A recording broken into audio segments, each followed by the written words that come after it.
happened. So the Saturday before the GOP convention, the president, I actually flew down to Florida to meet with the president, and we talked. It was the first time I had ever talked with him explicitly about becoming his running mate. And he said, I'm not sure what I'm going to do, but it's probably going to be you, so go have fun the next couple of days. How do you have fun the next couple of days when that's what the president tells you? And of course, so that evening he flew up to Pennsylvania to do a rally in Pennsylvania, and that was the famous moment where he turned his head and missed, I think, what would have been one of the great tragedies in American history, not just a tragedy for him personally. And I really do believe, I'm a person of faith, I imagine most of you are too, I believe the hand of God prevented America from experiencing great national tragedy in that moment.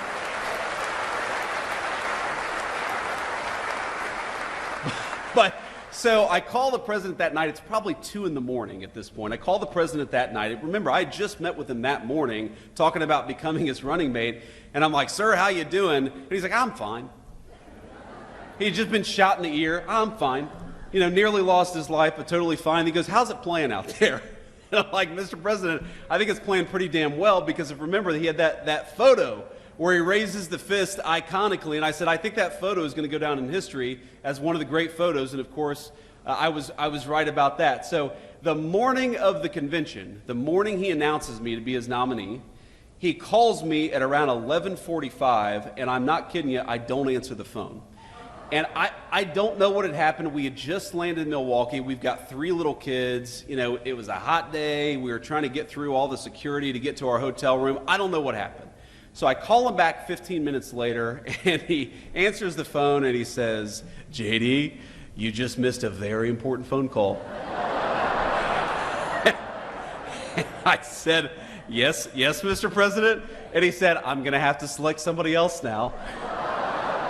And of course, my heart stops, and I think he's actually going to do it. But then he asked me to be his running mate. He actually talks to my son, and the rest is history, right? The rest is history. So that's the first story. The second story that I'll tell you is we've probably been in the Oval Office for all of 10 days.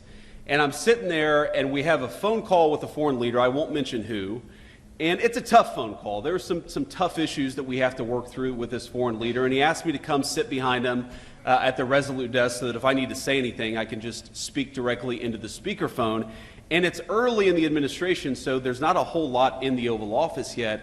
And there's this sort of wooden box with a red button sitting on the Resolute desk. And I think to myself, that's probably not a button that you want to press, right? So we're talking to this foreign leader, and the president looks over at me, puts the foreign leader on mute, and says, this is not going very well, and he presses the red button. and my eyes get really big, and I'm like, Mr. President, what just happened? And he looks at me and he goes, nuclear. Nuclear. And 2 minutes later, a guy walks in with a Diet Coke, and he looks back at me and he says, it wasn't nuclear, it's just the Diet Coke button. And that's...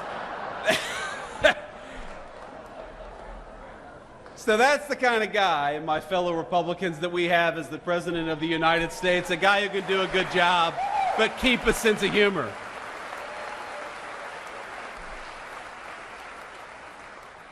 And I've learned a ton, even in 130 days, 140 days, however long we've been in office. I think I've learned more, I've had more on-the-job training than I think any person in the history of having a job for all of about 5 months. Because the thing that I've learned about the President of the United States, and I guess I kind of knew this a little bit, but I've really learned it seeing him interact with foreign leaders, with congressional leaders, and just doing the job of President of the United States is what makes the president so successful is he has the best instincts about people of anybody that I've ever seen in my life.